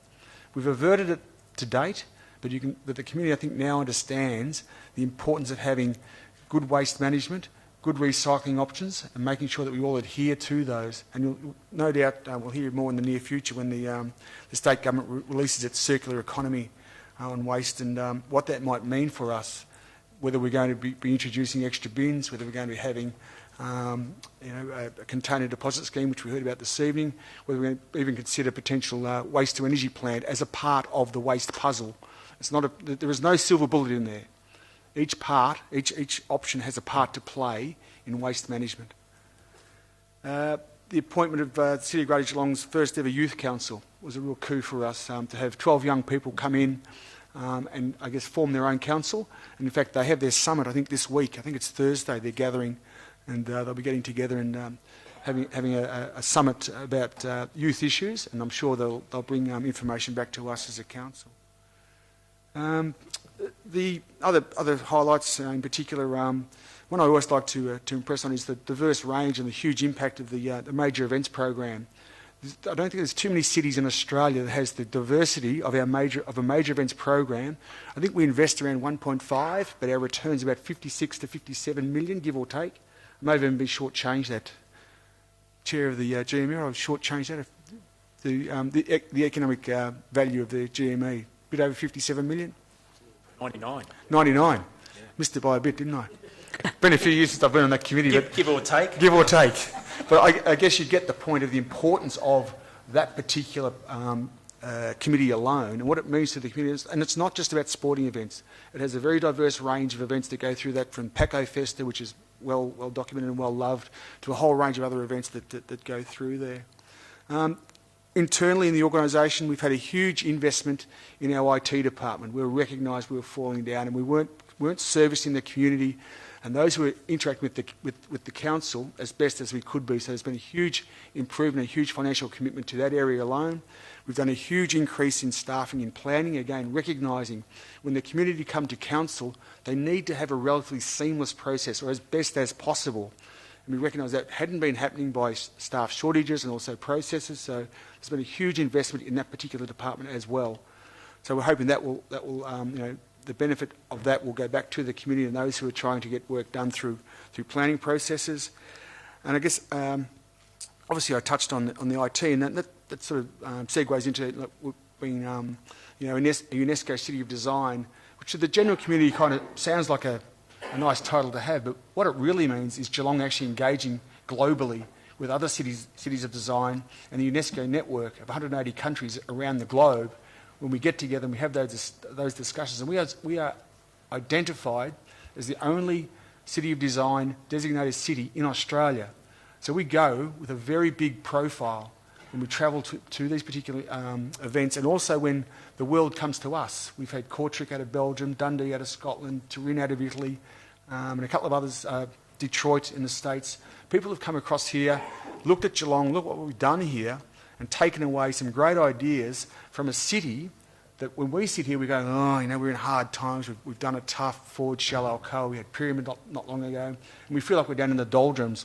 But if you look around Geelong and you look at it now, where we've been and where we've come to, and what we have in Geelong, sometimes we forget what's around us. And as I often say, and I'm a bit of a broken record, but when you take the bay, the beach and the bush and we sit in the middle, and what we have, we are one of the luckiest cities, if not in the world, certainly in Australia. And sometimes we forget that little point. But the focus on us has never been bigger, being part of that UNESCO community. And I'll just finish with the primary factors that we as a council work on the most, and that is the livability and the connectivity and the environment of our city and our region. The reason we live here is because it's a great place to live. It is about the livability. And this annual report is all over that. It's exactly what the council work does. is to make sure we have the most livable city that we can possibly produce. And we are connected. We don't get clogged on highways or roads trying to visit family and friends, take the kids to school or to sport or whatever it might be. Just go about our daily business. And that is becoming a bigger challenge every day. And again, the pressure on us and on governments in general has never been greater because the expectation's never been greater. And if you go through this annual report, you'll see that council isn't just rates, rubbish and... what's the other row? Roads. Yeah. Or $2 billion worth of roads that we have. But I'll leave it there. I'm sure others will speak on it. But I think you get the general sense that this annual report, all 300 plus pages of it, is only a snapshot of what really the council does. Thank you, Councillor Howard. It seems like you love an annual report even more than I do. I love them. Councillor Monnaine, are you seconding?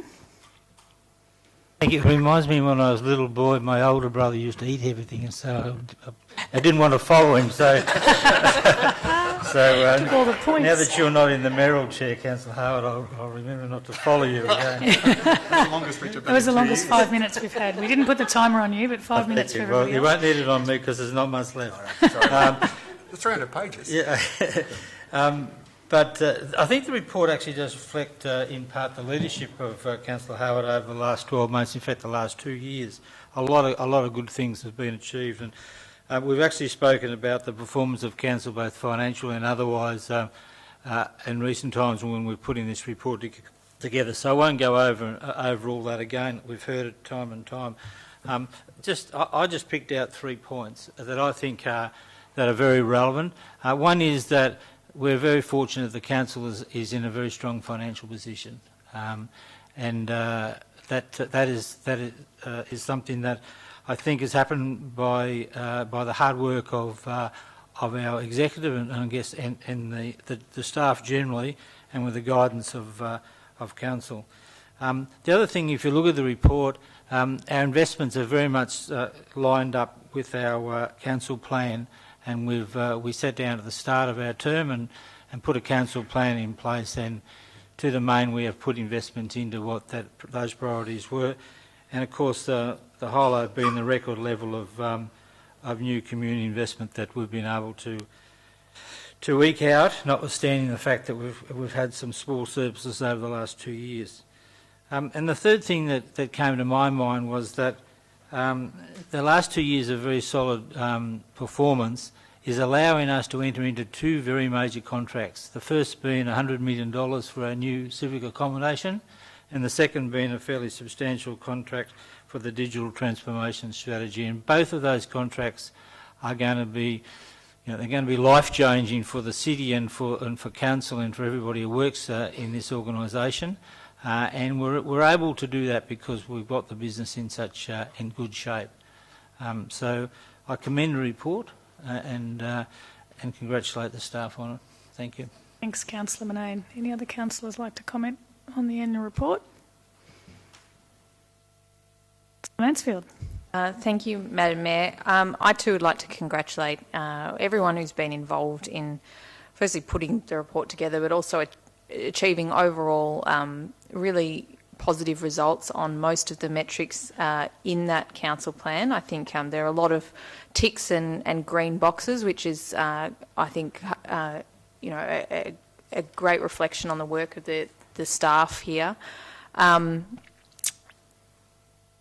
I will note that there is, in one particular area, and I guess it's of interest to me, there were a few yellow and red circles, which means we're not quite on track to reaching our targets, and that's in the environment area, and some of that's to do with external circumstances. So the recycling crisis, is something that extends well beyond this council and is due to a nationwide problem, really.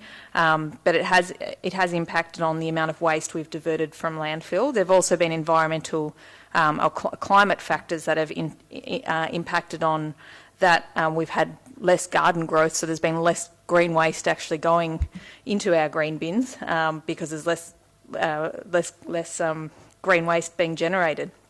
So that's affected our figures there. But as Councillor Harwood pointed out, we have had the great result of the Anarchy Green Organics processing facility, and I'm really hopeful that in the near future we'll have something for food organics as well, which would have a major impact on our diversion from landfill. Emissions reduction is another area where so far our results haven't really been on track. In fact, our emissions reduction has only been 2% from our baseline target. We have a target of 50% reductions by next year. So we've got a bit of work to do if we're going to meet a 50% reduction by next year. And hopefully the rollout of the LED streetlights, and we have entered into a major power purchase agreement to source all of our energy from renewable sources. I'm very hopeful that that will make an impact and mean we can reach those targets. But I think if we really want to make a difference to our emissions, we do need to elevate emissions reduction and climate action as a strategic priority as a council. And we also, we've fallen short on a couple of other things, using recycled materials in construction and on our tree planting goals. And it's no reflection on the departments or the staff involved. I have had a lot to do with them in my portfolio, and I think Councillor Mason and I would say that they are incredibly hardworking. They are very stretched, and as a council, I think we need to prioritise these areas more. And when it comes to budget time, I think it's incumbent on us to make some decisions to really better resource this department in particular and the activities to ensure that we are going to meet these goals, because it's all good and well to have frameworks and strategies, but unless we resource them adequately, we're not going to achieve those goals. The only other thing I'd say that's great about the council plan is I do think it's fantastic that we are transparent and report on our performance and make that available to the public so they can assess us as well on how we're going. So, thank you. Councillor Mansfield. Any other councillors? Okay. Councillor Howard to close. Thank you. I think the themes cut through about the annual report and what it tells us, and Councillor Mansfield makes a good point that there are always rooms for improvement. There are always things that don't go to plan. There are always things that need to be done better. And there always needs to be things that are fixed. That's just human nature. That's just the nature of the business.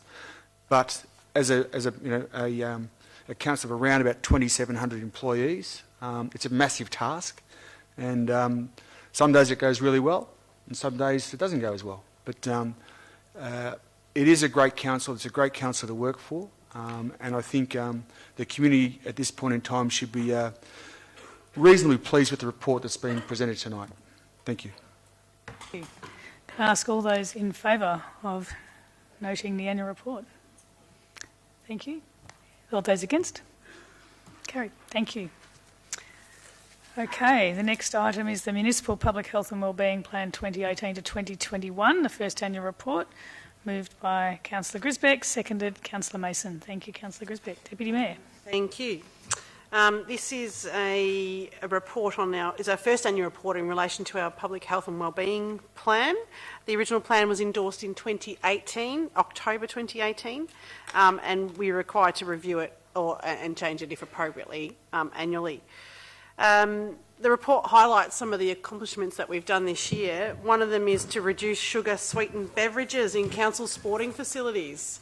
It's really interesting when you have children that go to a sporting venue and they want to drink Coke before they play. It just doesn't make sense. So we're really proud that we're starting to roll that out in terms of our sporting venues not having those types of beverages there, which makes it easier for us parents to say, no, you can drink water. The adoption of the Gender Equity Framework was another key highlight of this past year. And the delivered meals program, really important, 48,000 meals delivered to the elderly or vulnerable members of our community. So we've got lots of great activities that's happened in this space, and I'll leave it to other councillors to add their sections. Mayor, Councillor Mason. Thank you, Madam Mayor. I'd just like to add that it is really, because it's been the first year, it's been necessary to get established, but there's been so much done, and I really congratulate all of the officers that have been involved in it. There were 4 goals, in fact. Goal 1 was to support social connection and improve mental health. Secondly, to increase participation in physical activity. Thirdly, to improve access to safe and healthy local environments, services and food. And finally, increasing community safety and preventing violence and injury. And there's been, as the Deputy Mayor said, there's been very many programs. And part of the program of this is to be cross-cutting. And it has to be considered by all departments so as to build the organisation's capacity to be mindful of public health and wellbeing right across the organisation. So some of the other things that were really interesting is that there was 76 mental health first aid programs facilitated to 1,600 community members. There's been a walk to school program. That's very interesting, going back to walking to school. Mindfulness and virtual fitness programs. And as we all experienced at GMHBA Stadium recently, a marvellous Marveloo. And so on. And there's been staff training on family violence. So there's very many things that have been done. It's just a snapshot, and I recommend you download the report if you really want to see all of the details. So I really do commend the progressive nature and the thoughtful approach of the officers that they've demonstrated in the design and implementation of this first year of a comprehensive program. Councillor Mason. Any other councillors like to comment on the plan? No? No, not from the gallery at this point. Thank you. Councillor Grisbeck to close. Thank you. This report states that the second year of implementation will focus on understanding and capturing the impact of the city's work in relation to community health and wellbeing, and this will inform the next version of the plan as well. So I'd like to recommend the motion to Council. Thank you. All those in favour? Thank you. All those against? Carried. Thank you. The next item on the agenda is the recycling options. Moved by Councillor Mansfield, seconded Councillor Mason. Thanks, Councillor Mansfield. Thank you, Madam Mayor. So this report is a response to the resolution at the 30th of July Council meeting where Council requested options and costs for alternatives to process recyclable materials following the closure of SKM earlier this year. I think it's important to note that this is a really difficult issue because the waste landscape is changing almost weekly. There's a lot of policy uncertainty at state and federal level currently. We know just in the last week we've had a report released by Infrastructure Victoria which outlines various recycling options, and we're currently awaiting the state government's circular economy policy, and that will likely have significant impacts on the policy context that councils are operating in when it comes to waste. So any decisions that we make now could all potentially be made redundant depending on what the state government decides to do with this policy announcement in the next few months. So it's incumbent on us to be quite prudent in our decision making at this point, but we do need to acknowledge that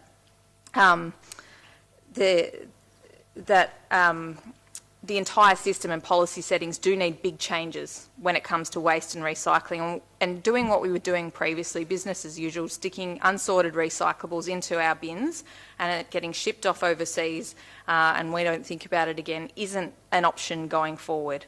And I think we've all acknowledged that. Local markets for materials are developing, but this does take time, and we are looking at innovative ways to recycle materials in our roads, other infrastructure. We're partnering with other groups, other councils to look at future options. We're also, as we mentioned before, actively exploring options to get food waste out of landfill. But the community are quite rightly very concerned about what's happening with our recycling right now, and they are looking to us for some more immediate solutions. Every day we're sending mountains of material to landfill that does have further useful life in it. And this is coming at a massive environmental cost, but also a huge economic cost to council and to ratepayers. So we need to find some other options, and this report has provided those. we've been presented with multiple options that have been explored by officers, and some of them actually came as quite a surprise to me when the figures were presented. And for all its sins, unsorted curbside recycling, very similar to what we had previously, where we put unsorted recyclables into the yellow bin, actually comes out pretty well in terms of the percentage of material that's diverted from landfill. It's around 90%. And the cost, it's likely that we'll have to pay more for it than in the past, but it'll be similar or perhaps slightly cheaper than sending the material to landfill. So good economic outcome, and probably the best environmental outcome we have right at this moment.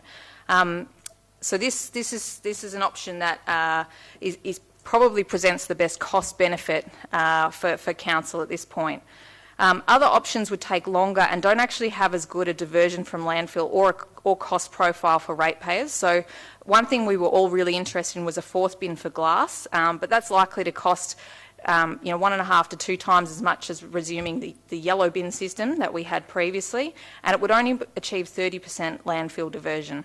A fourth bin for paper or cardboard would cost almost 4 times as much and divert only about 40% from landfill. So they're good options, and I think they'll become more viable options again when the policy settings change. But at the minute, it might not be the most cost-effective option for council.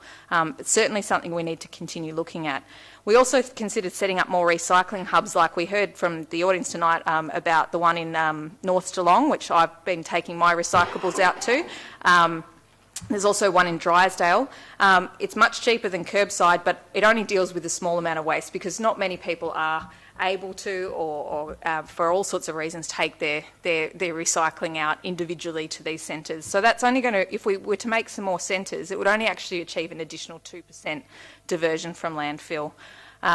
So regardless of the option we take, we have to accept that dealing with waste is going to cost everyone a lot, and we'll be spending more as a council and as ratepayers on dealing with recycling.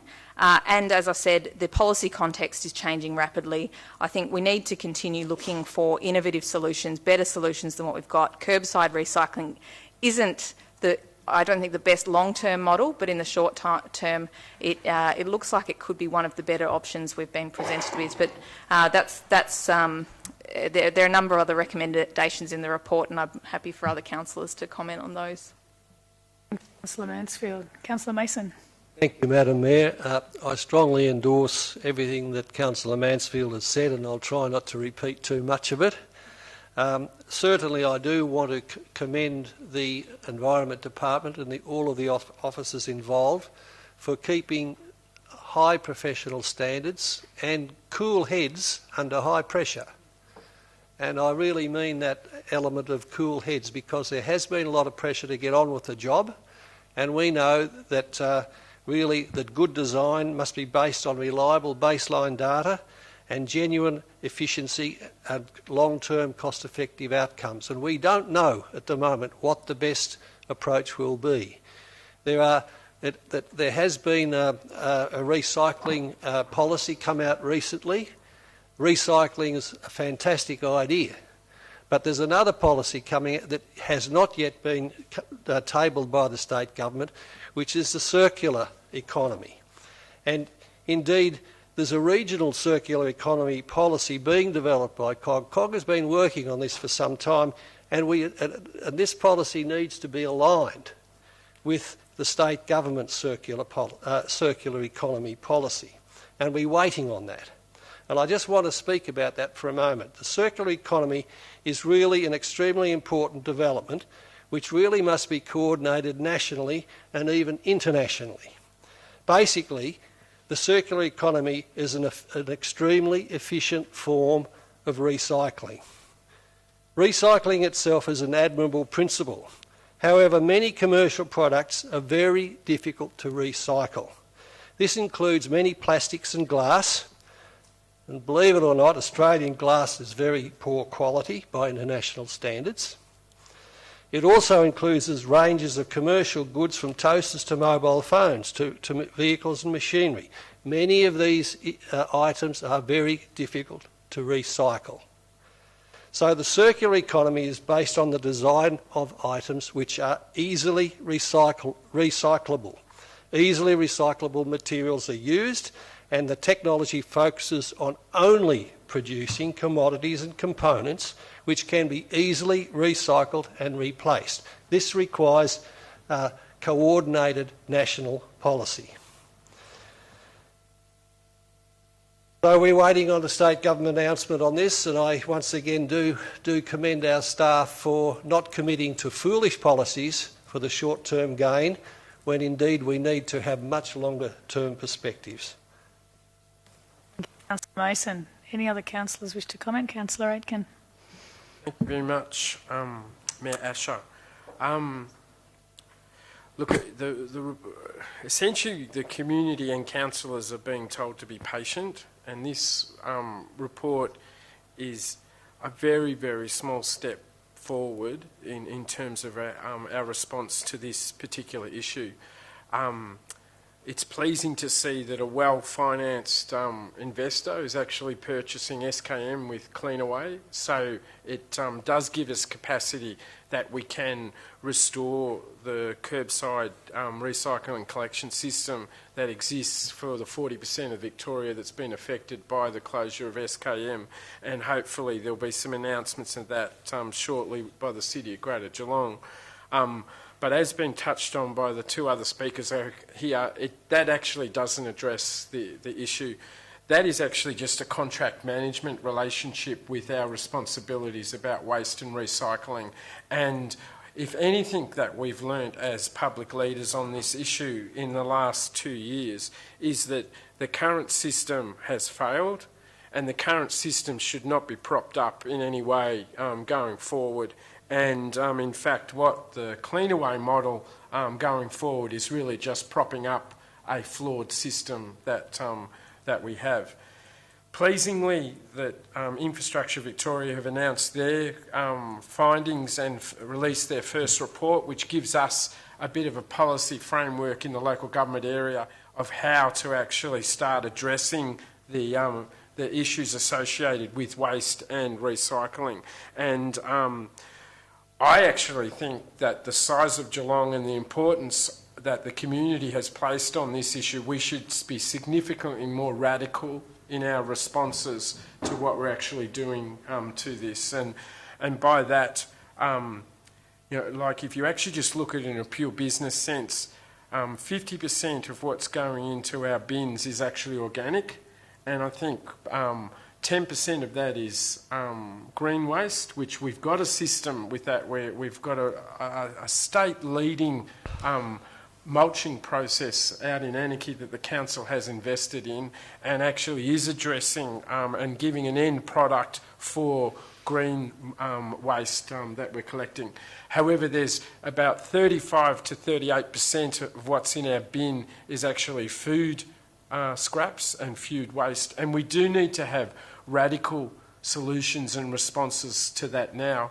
And certainly, one of those radical solutions may be that 70% of people in Geelong live with a nature strip.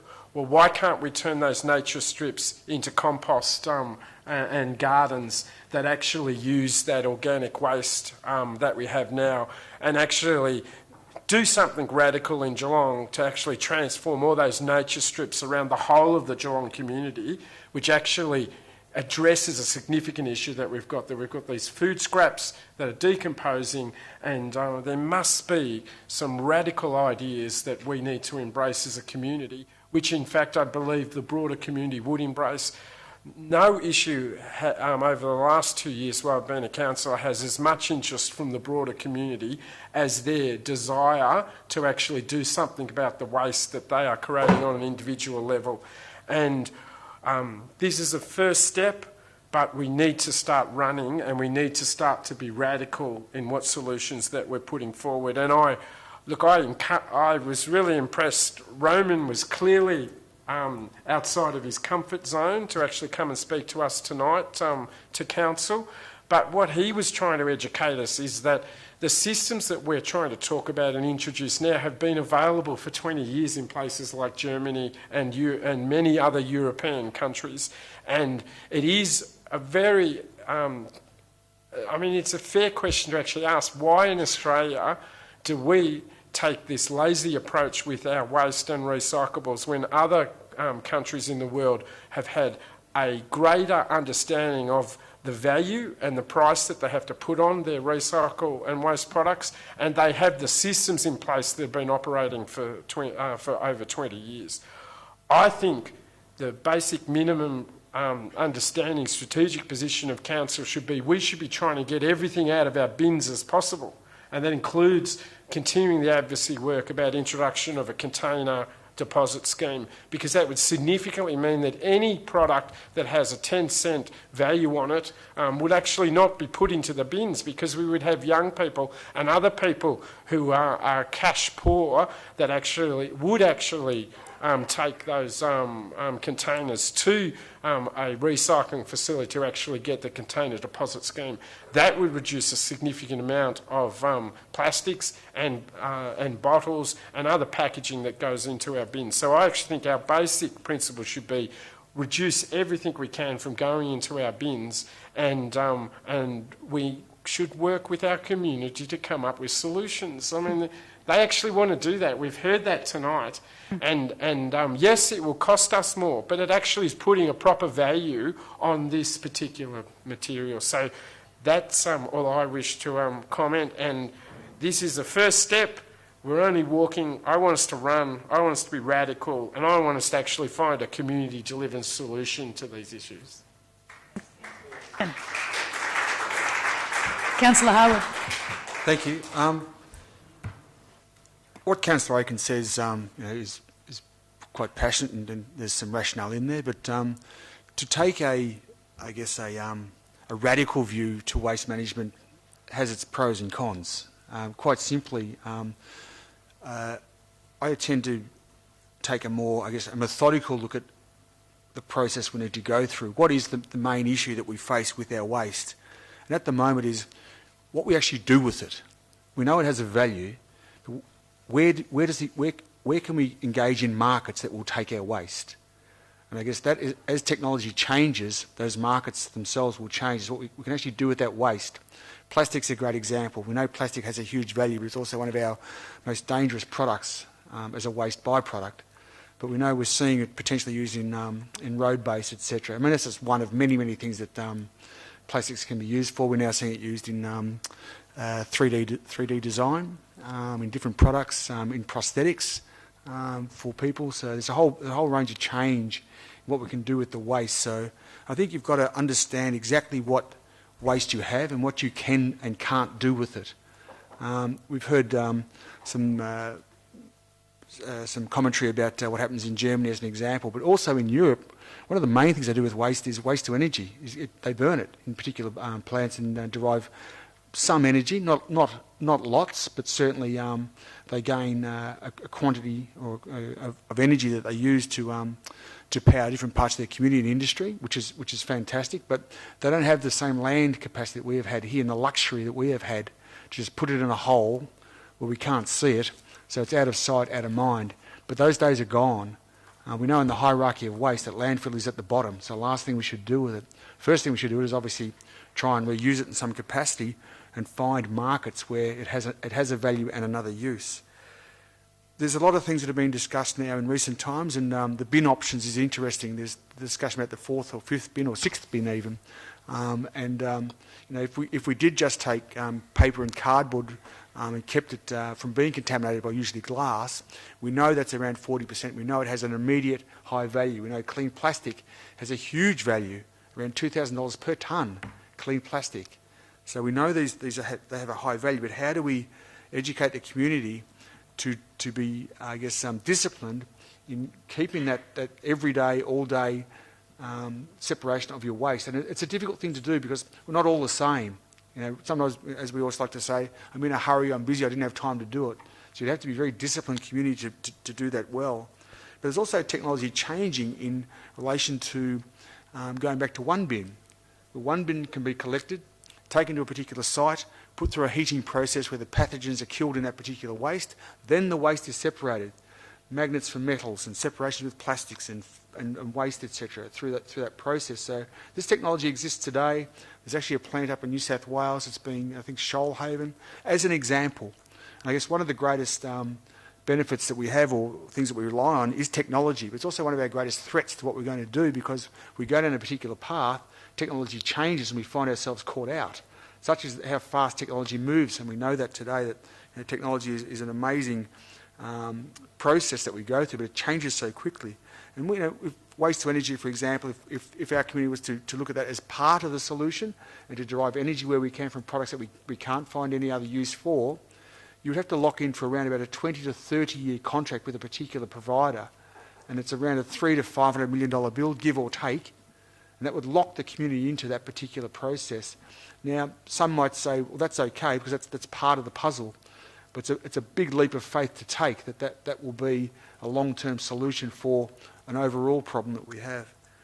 The other issues, I think, sometimes that are sometimes forgotten about, we only talk about mainly about the plastics, etc., but the other things in our community, like chemicals, paint and paint thinners, PVC products, rubber, textiles, wood, all make up a huge part of our waste, and they are very problematic because they are much harder to recycle, they are much harder to reuse, and they are much harder to deal with.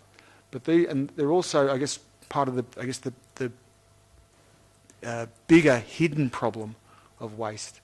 So waste is not just a simple solution. I don't know that radical change is what will actually serve us well in the long term. I think we've got to think our way through it. We've got the circular economy coming on, which I find interesting with the Infrastructure Victoria releasing a paper before that. So I'm not too sure what that means. I guess that will be revealed when the circular economy policy comes out in November.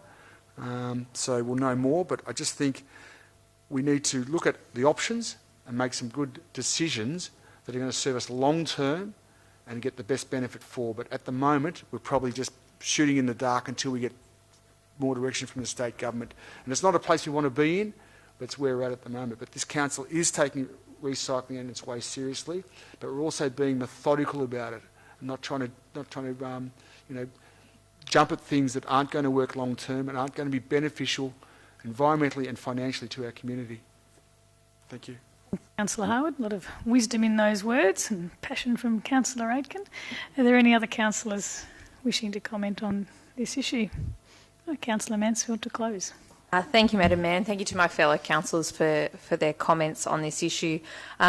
Just a couple of points. The food organics issue is a really important one, and it is actually raised in this report that we will be looking at a trial of food organics processing next year. So that is something that we've heard very strongly from the community, and our officers have been actively looking into for quite some time, actually, as to what the best way to develop a food organics processing facility, hopefully locally.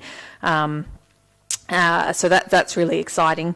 The other thing in terms of working with the community, there has actually been quite an extensive community consultation process that's been going on, and I think, again, probably Councillor Mason and maybe Councillor Harwood and myself, have, just through our portfolios and interest areas, have been more engaged with that. But it's through that we will be presented with our waste and resource, or our waste policy, basically, or waste strategy, in December, and so we will be able to see again a lot of what the community priorities are, and I think that's also noted in this motion. So I do think we are really listening to the community on this one, and they do have, as we heard tonight, have some fantastic ideas when it comes to waste. Finally, on the container deposit scheme, I think Council has been very strong in our message about that to the state government. Unfortunately, the Infrastructure Victoria report was a little bit quiet on that one, so I don't know how hopeful to be about the circular economy strategy when it comes out, with respect to a container deposit scheme, but I think we need to continue advocating for that because it would make a big difference for us. The only other thing I'll say is that while recycling is a really important part of waste management, it's still fairly low in terms of the hierarchy of waste management, and we really need to think about, how we're designing and using products in the first place. As Councillor Aitken pointed out, we want empty bins as a goal, not a full recycling bin. That's a start, but better than that, we have to have them empty. And a lot of that comes down to the social and policy environment we live in. Everything is packaged and it's hard to avoid, even with your best efforts. I've heard a figure recently that 80% of waste avoidance comes down to the initial product design. So that's really interesting. We need to be making things to ensure that they last and that we extend the useful life of everything that we have, and are more mindful about the use of our products, and we really move away from the disposable culture that we have. Absolutely. Okay, all those in favour? Thank you. Those against? Carried. Thank you. The next item on the agenda is the Municipal Fire Prevention Plan 2019 to 2021, to be moved by Councillor Mason and seconded by Councillor Mansfield. Thank you, Madam Mayor. Thank you to our community leaders. Sorry, Councillor Mason. Yeah. Thank you for attending and great questions. Go, Councillor Mason. Thank you for the interruption, Councillor Aitken. It's necessary to adopt the Fire Management Plan 2019-21 following the endorsement of the Municipal Emergency Management Planning Committee. This committee oversees a broad-based series of consultations and committees where community authorities such as the City of Greater Geelong, the Department of Environment, Land, Water and Planning, Victoria Police, Regional Roads Victoria, Barwon Water, the Public Transport Corporation, Power Corps, Work Cover and local CFA brigades all participate. So this plan is built on the principles of disaster risk management and addresses both public and private land across the well-known continuum of prevention, preparedness, response and recovery. Where possible, following an incident, early recovery with built back better, pre-planned criteria are mobilised. So the Municipal Fire Management Plan is also based on the Emergency Management Manual of Victoria and is part of the Council Municipal Emergency Management Plan. So it's all highly complex and a lot of work has gone into this. Madam Mayor, the rainfall this year was 308 millimetres. The average rainfall is 520. The last decade has seen a dramatic increase in the number and size and severity of bushfires in Victoria, and we know many examples. I won't go through them. The threat of fire is increasing, and we must work even harder to reduce the risk. And so consequently, due to issues such as this, the integrated Municipal Fire Management Plan is reviewed and updated annually, and it's compulsory for us to do this so that we meet our community needs and expectations. But it's perhaps surprising to note that the greatest risk at this time in relation to fire is the built environment, where by far the vast majority of fires occur. So in the last financial year there were 871 fires. 14 of these were large rural vegetation, 125 small rural veg, the rest were urban. So this plan's been through quite rigorous analysis and broad-based consultations and has contained provisions such as identifying areas and land use at risk of fire, specifying how each identified risk is to be treated and specifying who is responsible for treating those risks. And so, as a result, many preparedness, prevention and capacity building activities must be undertaken. Many of these have been done, such as hazard reduction, community education, living with fire workshops, community local incident management plans and private property inspections. As a result of this review, we have a high quality document which ticks all the boxes, and it provides a strategy for the coordination and reduction of fire risk in all of the areas of consideration. Councillor Mason. Councillor Mansfield. Thank you, Madam Mayor. And I think Councillor Mason has provided a very comprehensive overview of what this strategy looks to achieve. I think it's an important document that will guide our response and our role as a council in the event of fire emergencies. And it is likely that this summer we are going to be facing significant fire risk. Hopefully that doesn't come to fruition, but I think we all appreciate that with the low rainfall we've had over recent times and the hot weather we're already experiencing and likely to experience over summer, that this plan will probably be put into action at some point over that time. The other thing I'll note is that Councillor Monnaine and myself met with some members of the community yesterday, just talking about a different issue, but it did raise this idea that with the changing climate and in particular extreme weather events, having similar sorts of responses to other types of weather-related emergencies or extreme weather for our community, and having that inter-agency coordination is actually really important, and perhaps something we need to be looking more at as a council. So, one example might be heat waves and runs of extreme heat over several days and how we respond to that. So I think this is a really good example of how different agencies work together to respond to an emergency. And as we see more extreme weather events impact on people's health and well-being, as we go forward, we do need to be thinking a bit more about how we coordinate our responses to some of those other extreme weather events we're likely to experience. Thanks, Councillor Mansfield. Anybody else like to comment on this particular item? Councillor Mason to close.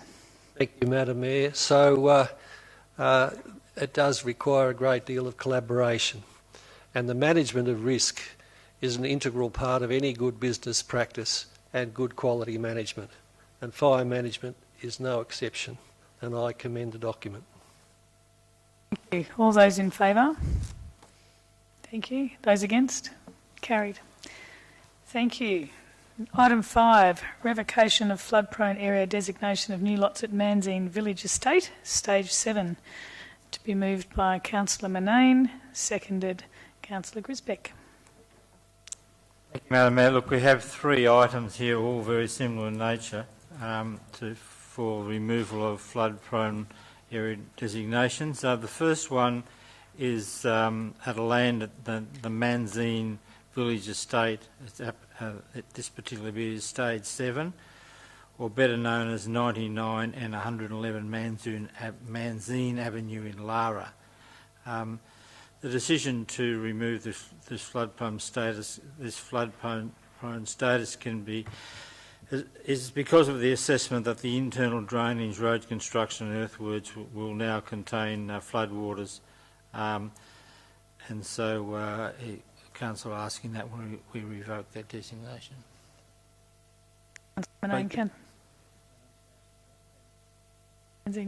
Councillor Grisbeck. Thank you. Yes, Councillor Monnaine, you did get that pronunciation right. Manzine Village Estate. Nothing really further to add other than it will allow landowners not to have the flood insurance cover that they will need, and that will reduce the cost of the property insurance. So nothing further to add. Good thing. Thank you. Any other comments on this one? Councillor Monnaine to close. Thank you. All those in favour? Thank you. Those against? Carried. Item 6, the revocation of flood-prone area designation of new lots at Charlemont Rise Estate, stages 6, 7 and 8. To be moved by Councillor Monnaine, seconded by Councillor Nelson. This is exactly the same matter. This time it's to do with land at Charlemont Rise Estate, stages 6, 7 and 8. Land known as 150 to 230 Horseshoe Bend Road, and I'm recommending for the same reason as previously. Thanks, Councillor Monnaine. Councillor Nelson. Nothing further, Madam Mayor. Thank you. Councillor Monnaine? Nothing. Okay, those in favour? Thank you. Those against? Carried. Item 7, revocation of flood-prone area designation of new lots at Ashbury Estate, Stage 12, last one. To be moved, Councillor Monnaine, seconded, Councillor Nelson. This particular one is to do with land at the Ashbury Estate, which is Stage 7 at this stage. This is land known as 282 to 400 Horseshoe Bend Road, a very busy road, I'm led to believe. And I'm recommending on the same basis as previously. Name, Councillor Nelson. Thank you, Mayor. Councillor spent significant funds down there putting quite a big retaining basin there, so this will help the people there avoid high insurance costs. Thank you. Councillor Monnaine to close. No. All those in favour? Thank you. Those against? Carried. Okay, item 8, we're moving into confidential. So I need, that's 7? I've done 7, haven't I? Yeah. Okay, can I please have a mover and a seconder to consider this matter in confidential? Item 8, Councillor Murray, seconded Councillor Sullivan, thank you. And do I just go through the whole list? Okay. Oh, all those in favour? Carried. Contractual matter in item 9, can I please have a mover? Councillor Grisbeck and a seconder to consider this one. Councillor Sullivan, thank you. All those in favour? Thank you. Carried. Item 10, contractual matter. Can I please have a mover? Councillor Sullivan, a seconder. Councillor Grisbeck, thank you. All those in favour? Carried. Item 11, contractual matter. Can I please have another mover? Councillor Murray, thank you. Seconder. Councillor Mason, thank you. All those in favour? Thank you. Carried. Item 12, appointment of independent members to the Audit and Risk Committee, also confidential. Can I please have a mover? Councillor Mason, seconder. Councillor Sullivan, thank you. All those in favour? Carried. And finally, item 13, contractual matter. May I have a mover? Councillor Sullivan, seconder. Councillor Grisbeck, thank you. All those in favour? Carried. Right, and can I please have, straight into section C, can I please have a mover and a seconder for the Assembly of Council? Mover, Councillor Mansfield, thank you. Seconder, Councillor Sullivan, thank you. All those in favour? Carried. Section D, planning delegations. A mover for planning delegations. Councillor Sullivan, seconder. Councillor Mason, thank you. All those in favour? Carried. Finally, section E, can I please have a mover and seconder to close? Oh, that's not there. No, to close the meeting to the public. Yes, okay. Councillor Sullivan, thank you. Councillor Nelson, a seconder. All those in favour? Thank you. Carried.